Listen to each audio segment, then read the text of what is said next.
In the last episode, we talked about why failure is not punishment, but life's most valuable classroom. Today, let's move a step further. When you're in the depths of crisis, what really matters is not what you've lost, but how you hold your mind. And that's where the five mindsets come in. In this episode, we will cover the first two. 1. Don't fear. Every person who has suffered a major defeat carries the same haunting thought. Maybe I'm not as strong as I thought. Maybe I'm not capable anymore. This fear cuts deeper than losing money or reputation. It eats away at your self-belief. Suddenly, you start doubting everything. Were my decisions ever right? Do I still have the ability to judge? Are my connections even reliable? That spiral of doubt is the true killer. Many once great leaders disappear after a single failure, not because they lack ability, but because they no longer trust themselves.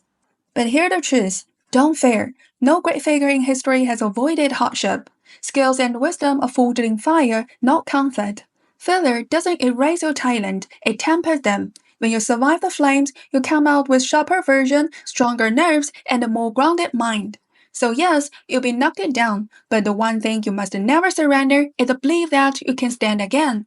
2. Don't panic. Fear may paralyze you, but panic makes you destroy yourself faster. When life unravels, debts piling up, relationship cracking, past mistake resurfacing, most people panic. They scramble to fix everything at once, lash out at others, or try shortcuts that only dig the hole deeper. But panic is like struggling in quicksand. The more you thrash, the faster you sink. I once knew a friend who went bankrupt and owed millions. At first, he panicked, he stopped answering calls, avoided everyone, and the debt only grew worse. Then he changed his approach. He calmed down, reached out to creditors, explained his situation honestly, and laid out a realistic repayment plan. To his surprise, many of them softened. They saw his sincerity and gave him time. Years later, he rebuilt his business. What changed? Not his circumstances at first, but his mindset. By not panicking, he turned hostility into understanding and bought himself the space to recover. Here's an old saying: if you cling to old burdens, you will never step into a new sky. When you panic, you keep wrestling with the past. But when you calm down, time itself begins to heal what once felt impossible. So here's the lesson: don't fear, don't panic. Fear will convince you that you're no longer capable.